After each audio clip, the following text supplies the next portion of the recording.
Pope Benedict XVI's 7-year tenure as spiritual leader of the world's 1.2 billion Roman Catholics was marked by controversy and reform. He also had the challenge of replacing the much-beloved Pope John Paul II. Benedict was born Joseph Ratzinger in Bavaria, Germany on Holy Saturday, 1927. At age 14, he was conscripted into the Hitler Youth, as were all children his age in Nazi Germany.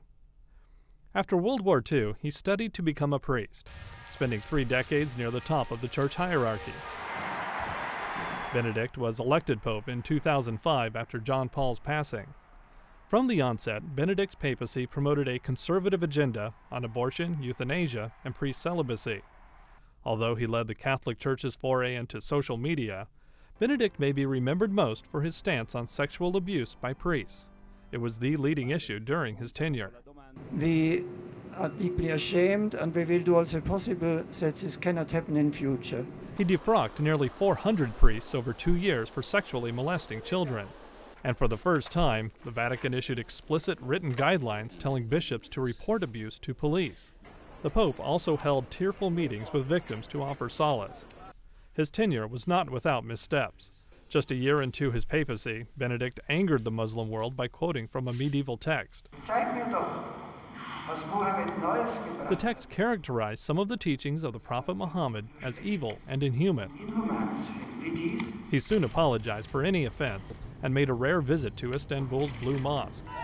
2 years later, on his way to Cameroon, the Pope declared that condoms were not Africa's answer to AIDS. Critics challenged Benedict's rationale in a region hit hard by the AIDS epidemic. He eventually said condoms could be used in limited circumstances. During Benedict's tenure, Latin American Catholics, once among the Church's strongest base, left in droves to become evangelical Protestants. He challenged bishops from Mexico to Chile to stem the tide.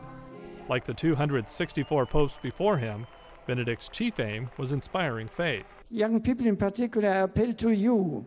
Bear witness to your faith through the digital world.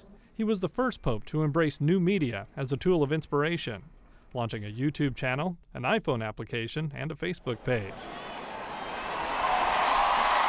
At age 85, citing his deteriorating health, Benedict resigned as head of the Roman Catholic Church in February 2013. Grazie, buonanotte.